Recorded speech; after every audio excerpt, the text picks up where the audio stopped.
এশিয়ার সর্বোচ্চ ফুটবল আসর এএফসি ওমেন্স এশিয়ান কাপ খেলতে অস্ট্রেলিয়ায় পৌঁছেছে বাংলাদেশ জাতীয় নারী ফুটবল দল। বৃহস্পতিবার 19 ফেব্রুয়ারি রাতে ঢাকা ত্যাগ করার পর দীর্ঘ ভ্রমণ শেষে শুক্রবার রাতে অস্ট্রেলিয়ায় পৌঁছান আফাইদা ঋতুপর্ণারা। এক বিজ্ঞপ্তিতে বিষয়টি নিশ্চিত করেছে বাংলাদেশ ফুটবল ফেডারেশন।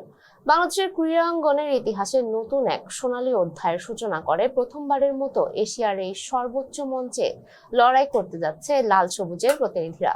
অভিজ্ঞতা ও সাফল্যের দিক থেকে বাংলাদেশের প্রতিপক্ষরা বেশ এগিয়ে।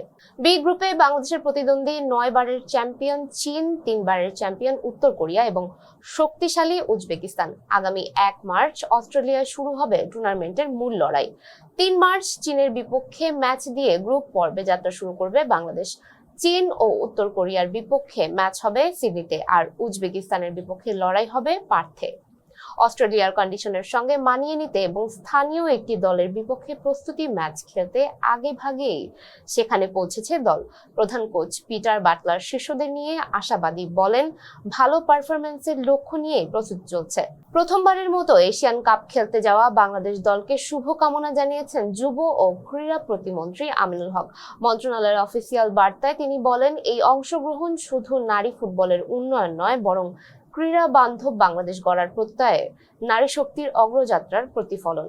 এদিকে দলের সদস্যরাও দারুণ রোমাঞ্চিত। ফল যাই হোক, দেশের মানুষের সমর্থন চান গোলরক্ষক স্বর্ণা রানী মণ্ডল। তার বিশ্বাস, জয় পরাজয়ের ঊর্ধ্বে উঠে লড়াকু মানসিকতাই বিশ্বমঞ্চে তুলে ধরবে বাংলাদেশের আত্মপরিচয়। এবার এশিয়ার মাটিতে লাল সবুজের স্বপ্ন, লড়াই হবে সম্মানের এবং ইতিহাস গড়ার। এতক্ষণ সাথে ছিলাম আমি সুমায়া হক তন্নি। ফেসবুক করে সাথে থাকার জন্য ধন্যবাদ।